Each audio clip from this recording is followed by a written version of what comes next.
500 ఏళ్ల నాటి కళ నేడు అయోధ్యలో శ్రీరాముని విగ్రహ ప్రతిష్టాపన యావత్ అఖండ భారతం హర్షధ్వనులతో ఆనందిస్తున్న వేళ Pannala Harish Reddy Malkajgiri urban BJP district president. అయోధ్యలో రామ మందిరం ఈ రోజు పునఃప్రారంభంగా ప్రధానంగా అన్ని జిల్లాలతో పాటు అన్ని రాష్ట్రాల్లో దేశవ్యాప్తంగా శ్రీరామనవమి మొత్తం కూడా ఎంతో కూడా శ్రీరామ పదాన్ని అయితే జపిస్తుండడం ప్రధానంగా ప్రస్తుతం తూర్పుగోదావరి జిల్లా గోకవరంలో కూడా ప్రధానంగా భారీ ర్యాలీ కూడా నిర్వహించిన పరిస్థితి ఉంది. అలాగే హిందూ పరిస్థితి సంబంధించినటువంటి ప్రధానమైనటువంటి నాయకులు అలాగే అంబాల శ్రీనివాసరావు గారు ధర్మ పరిరక్షణకి ఎంతో పాటుపడుతున్నారు, ఆలయాలు కూడా నిర్వహిస్తున్నారు. ఇప్పుడు మాట్లాడే ప్రయత్నం చేద్దాం. సార్ చెప్పండి, ఈ రోజు కార్యక్రమం ఏ విధంగా చేస్తున్నారు? ఈ రోజు శ్రీరామ యొక్క పునర్నిర్మాణ సంబంధంగా ఎలా నిర్వహిస్తున్నారు? నా పేరు కంబాల శ్రీనివాసరావు అండి. అది గోకవరం. ఈ గోకవరం అనేది ఆంధ్రప్రదేశ్ లోని తూర్పుగోదావరి జిల్లాలో రాజమండ్రి దగ్గర 30 కిలోమీటర్ల దూరంలో ఉంది. ఈ ఊళ్ళోనే పుట్టాను నేను.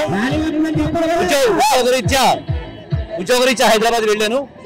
అక్కడ పిల్లలు నాకు వాడు స్థిరపడిపోయారు, అమెరికా వెళ్ళిపోయారు. నేను మళ్ళీ వెనక్కి వచ్చాను. గోకవరం చిన్న ధర్మ కార్యాలు చేస్తుండేవాడిని. గోకవరంలోని ఊళ్ళో ఉన్న చుట్టుపక్కల గ్రామాల వాళ్ళకి తెలిసింది. నేను ఆలయాలు నిర్మించడానికి నిధులు ఇవ్వడం, శిథిలమైన ఆలయాలకి పునర్నిర్మాణం చేయడం, అన్ని గూడల్లోనూ ధూపదీప నైవేద్యాలు జరగాలని కోరుకోవడం, ఇవంతా చూస్తున్నారు. మిగతా 40 ఊళ్ళ నుంచి 40 నా గ్రామస్తులందరూ రావడం మొదలైంది. వాళ్ళకు కూడా చేయడం మొదలు పెట్టాను. ఈ విధంగా ఉంటున్నప్పుడు మంచిగా అందరికీ తెలిసి వచ్చింది.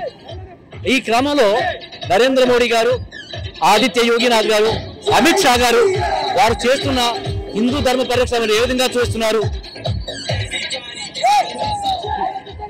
హిందూ ధర్మ పరిరక్షణ ఏ విధంగా చేస్తున్నారు ఈ కార్యక్రమాన్ని చూస్తాను. హిందూ ధర్మం జరుగుతున్న జాడులు నేను చాలా మనస్తాపం చెందానండి. హిందూ ధర్మం జరుగుతున్న దాడికి మేము మనస్తాపం చెందాను. కానీ వాళ్ళు ఏ విధంగా రక్షిత చూసిన తర్వాత నాకు చాలా ఉత్తేజం కలిగింది. ఈ సందర్భంలో రామ జన్మభూమి సాధించడంలో పరాశరణ అనే లాయర్ గారు ఒకరు ఉన్నారు. వారికి కృతజ్ఞతలు తెలుపుకున్నాను. మీ మీడియా వాళ్ళు కూడా కృతజ్ఞతలు తెలుపుకున్నాను. అలాగే ఎవరైతే రామభద్రాచార్యుడు మహానుభావుడు ఉన్నాడు, ఆ మహానుభావుడు అంధుడండి. నరేంద్ర యోగి గారు ఆయన చాలా ఇష్టపడతారు. నరేంద్ర మోడీ గారు చాలా ఇష్టపడతారు. వారిని అన్ని చోట్లకి తీసుకెళ్తుంటారు. ఆయన ఇచ్చిన సాక్ష్యం వల్ల సుప్రీంకోర్టులో మనకి రామజన్మభూమి వచ్చింది. రామజన్మభూమి వచ్చిన తర్వాత ఆలయం కడతామనగానే 3,900 కోట్ల రూపాయలు ఒకే నెలలో వచ్చినాయండి. అప్పుడు వాళ్ళు మామూలుగా ఆలయం నిర్మించకుండా తుప్పు పడుతుంది, ఎవరైనా నాశనం చేస్తారని చెప్పి 1000 సంవత్సరాలు సరిపడే అత్యంత బలమైన ఆలయం నిర్మించడం కోసం సిమెంట్ కానీ ఇనుము కానీ వాడకుండా వినూత్న శైలిలో మహాదేవాలయాన్ని నిర్మించారు. అత్యంత బలమైన దేవాలయాన్ని. అది ఎంత బలమైందంటే 10.0 రియాక్టర్ స్కేల్ మీద వచ్చే భూకంపాన్ని కూడా తట్టుకోగలిగే శక్తి ఉండేది. అలాంటి మహాప్రసాదం ఇచ్చారు వాళ్ళు. అప్పుడు అవన్నీ చూసిన తర్వాత వాడు హిందూ ధర్మాన్ని రక్షించే పరిస్థితి చూసిన తర్వాత నాకు కూడా ఉత్తేజం కలిగింది. నా ఊరి కోసం హిందూ ధర్మ పరిరక్షణ కోసం ఏదైనా చేయాలని చెప్పి విశ్వ హిందూ ధర్మ పరిరక్షణ రామసేవను వ్యవస్థాపన చేశాను.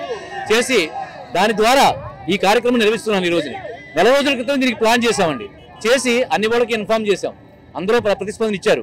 ఇవాళ ఉదయం మహాగణపతి హోమాన్ని నిర్వర్తించాం. అదే హోమంలో రాముణ్ణి, సీతమ్మ వారిని, లక్ష్మణుని, భరత శత్రుని, ఆంజనేయుని ఆవాహన చేసి అభిషేకం ఇవ్వడం ద్వారా మహానైవేద్యం సమర్పించుకుని యాగశాల స్టేజ్ మీదకి తీసుకొచ్చి అక్కడ స్టేజ్ మీద వాళ్ళకి మళ్ళా 12:29 అయోధ్య నగరంలో వాళ్ళు దీపం వెలిగించుకునే టైంకి మనకి కూడా దీప ప్రజ్వలన చేసుకుంటూ అన్నప్రసాదం స్వీకరించి ఈ బహిరంగ ర్యాలీ సభ జరుగుతుంది. అంటే మీరు హిందూ ధర్మ పరిరక్షణ కోసం ఎంతో పాటుపడుతున్నారు. అదే 500 ఏళ్ల తర్వాత శ్రీరామ మందిరం పునఃప్రారంభం కాబోతుంది. అలాగే బాలరామును కూడా ప్రతిష్ఠించబోతున్నారు. ఇవన్నీ కూడా చూస్తే ఎలా అనిపిస్తుంది సార్? ఇది హిందువులందరికీ కూడా శుభవార్త, మామూలు శుభవార్త కదండి. విశ్వవిఖ్యాతంగా ప్రపంచ దేశాలందరికీ, అలాగే మన హిందూ ధర్మాన్ని నాశనం చేయాలనుకునే ప్రతి ఒక్కరికి కూడా చెంపపెట్టండి. ఇది చాలా మంది ఒక ప్రత్యేకమైన రాజకీయ పార్టీ వాళ్ళు 70 సంవత్సరాలుగా హిందూ మతాన్ని తొక్కివేయడానికి ప్రయత్నం చేస్తారండి. ఆ రాజకీయ పార్టీ చంపపెట్టనమాట. వాళ్ళు కనీసం రామ మందిర నిర్మాణానికి కూడా రావట్లేదు. ఇప్పుడు చాలా మార్పులు సంభవిస్తాయండి. మత మార్పులు ఆగుతుంది, హిందూ మతం ప్రచురిస్తుంది, చాలా బాగుంటుంది అనమాట. సో ఆ రకమైన కార్యక్రమం భవిష్యత్తులో చూడబోతున్నారు. సాక్షాత్తు సూర్య భగవానుడు ఉండే శ్రీరాముడి మీద తిలకందిద్దే విధంగా అక్కడ నిర్మాణం కూడా చేపట్టడం జరిగింది. ఆ నిర్మాణాన్ని కూడా అందులో ఇంకా ఏ విశిష్టత ఉన్నాయంటారు? నేను దాని విశిష్టత నాకు ఎలా నిర్మించారని నాకు తెలియదు కానండి. 1000 సంవత్సరాలు మాత్రం ఆ కట్టడం చెదిరిపోకుండా ఉండేలా చేసి పెట్టారండి. మీరన్నట్టుగాని చాలా అక్కడ లోపల ఒకటే రాముడు సీత లక్ష్మణుడి కాకుండా ఇంకా ఉపాలయాలు కూడా లోపల నిర్మించారు. అది భక్తులందరికీ మనోవికాసం కలిగించేలా చేశారు. మొత్తం అంతా కూడా ఇప్పుడు ప్రపంచవ్యాప్తంగా అందరూ కోరుకుంది ఏంటంటే ఒకసారి అయోధ్యలో రావాలనే కోరిక కలిగేలా చేసుకుంటున్నారు అన్నమాట. ఆ విధంగా నిర్మించారండి అది. భోగవరంలో ఈ రోజు ర్యాలీ ఎంతమందితో మొత్తం ప్రారంభించారు? ర్యాలీగా ఎన్ని ఊళ్ళు మొత్తం తిరుగుతున్నారు ఇవాళ? నేను ఒక 1000-2000 మంది ఉంటారనుకున్నానండి. ఇప్పుడు ఎంతమంది ఉంటారో కూడా నాకు తెలియదు. పోలీసులు కూడా కంట్రోల్ చేయలేని పరిస్థితి వచ్చింది. చూస్తున్నారు కదా ఎంతవరకు ఇప్పుడు మన కనుచూపు మీద కూడా మీకు ఎక్కడ ఎండింగ్ కనిపించట్లేదు. అంతమంది ఈ ర్యాలీలో పాల్గొంటున్నారు. దాన్ని బట్టి మీరు అర్థం చేసుకోవచ్చు. ఈ రోజు ఉదయం నుంచి కూడా భక్తులు కూడా చాలా మంది గోకవరం అంతా కూడా శ్రీరామ నామంతో మారుమోగుతున్న పరిస్థితి. ఇవన్నీ కూడా రేపటి నుంచి ఎలా ఉండబోతున్నారు ఈ ప్రాంతంలో? మార్పు వస్తుంది కదండి. వందల్లోని కూడా గుళ్ళకి వెళ్ళాలి, మన పిల్లలకి రామాయణం నేర్పాలి, భగవద్గీత నేర్పించాలి. ఇలాంటి కార్యక్రమాలన్నీ కూడా చాలా ఉత్తేజంగా జరుగుతాయండి. ఆ విధంగా జరగబోతున్నాయండి. చూస్తున్నాం ఇదే పరిస్థితి. ప్రధానంగా ఈ రోజు అయితే భారీ ఎత్తున అయితే ఇక్కడ ఏర్పాట్లు చేశారు. రాముని ఈ రోజు పునర్ప్రతిష్ఠించడంతో పాటు బాలరాముని అక్కడ ప్రతిష్ఠించడంతో పాటు దాంతో ఈ రోజు గోకవరంలో భారీ ఎత్తున అయితే ఏర్పాట్లు చేశారు. అలాగే గోకవరం నలుగురు ప్రాంతాల్లో కూడా ఈ శ్రీనివాస్ గారి ఆధ్వర్యంలో భారీ ఎత్తున అక్కడ ఏర్పాట్లు కూడా చేసిన పరిస్థితి. ర్యాలీతో పాటు అలాగే మొత్తం ఎంతో మంది ప్రధానంగా వచ్చి రామనామ జపంతో ఇక్కడంతా కూడా వీక్షించడం చాలా ఆనందంగా ఉన్నారు.